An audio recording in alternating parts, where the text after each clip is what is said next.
Assalamualaikum warahmatullahi wabarakatuh. Perkenalkan, nama saya Nova Najib Aditya. Saya akan mempresentasikan 5W plus 1H praktikum konfigurasi mikrotik blok IP. Jadi yang pertama, apa langkah pertama yang dilakukan dalam konfigurasi dasar mikrotik?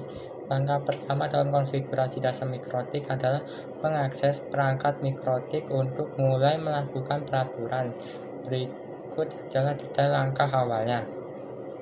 Yang pertama, akses mikrotik menggunakan Winbox, menggunakan WebFree, menggunakan command line interface. Dan yang kedua, setel kata sandi. Setelah berhasil masuk, langkah pertama yang perlu dilakukan adalah mengganti password default demi keamanan. Buka menu sistem pengguna, pilih pengguna admin, dan klik setel kata sandi, masukkan kata sandi baru, dan simpan. Langkah ini memastikan perangkat aman sebelum melanjutkan konfigurasi lainnya seperti peraturan alamat IP, gateway, atau NAT. Dan yang kedua, kapan perlu mengaktifkan DHCP server pada mikrotik? Aktifkan DHCP server pada mikrotik jika ingin perangkat di jaringan mendapatkan alamat IP otomatis, terutama di jaringan dengan banyak perangkat yang sering berganti atau untuk mencegah konflik IP. Ini mempermudah pengelola IP terutama di jaringan kantor, hotspot, atau rumah. Yang ketiga, di mana kita bisa memeriksa koneksi pada sebuah jaringan? Untuk memeriksa koneksi jaringan, yang pertama sistem operasi Windows, Linux, Mac.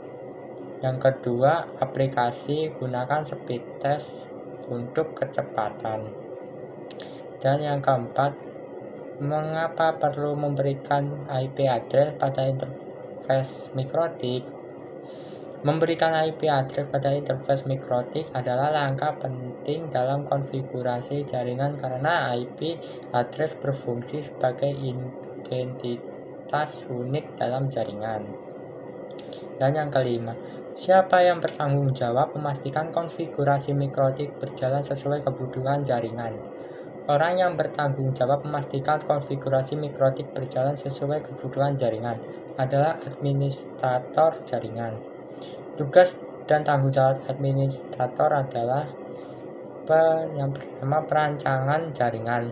Yang kedua, konfigurasi dan implementasi. Yang ketiga, keamanan jaringan.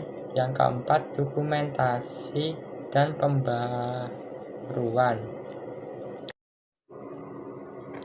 Bagaimana langkah-langkah praktikum yang telah Anda lakukan dari mengrimping konfigurasi hingga pengujian?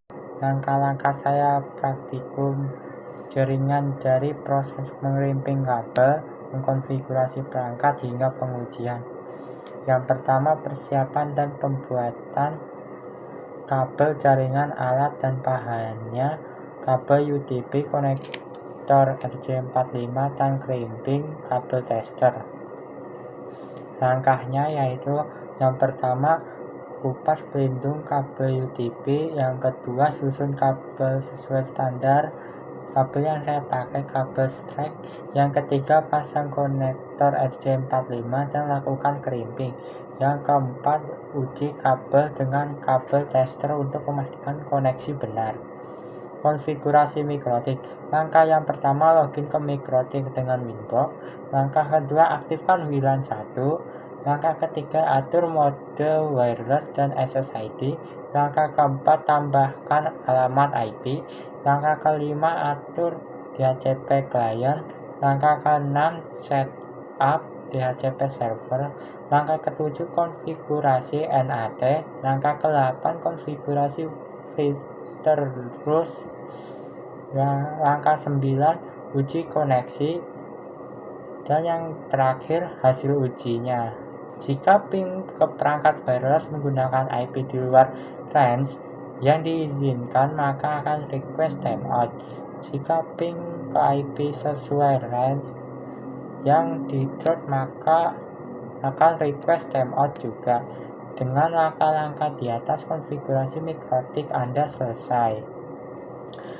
dan sudah sesuai dengan instruktur yang diberikan. Presentasi akan saya tutup. Mohon maaf bila ada salah kata. Wassalamualaikum warahmatullahi wabarakatuh.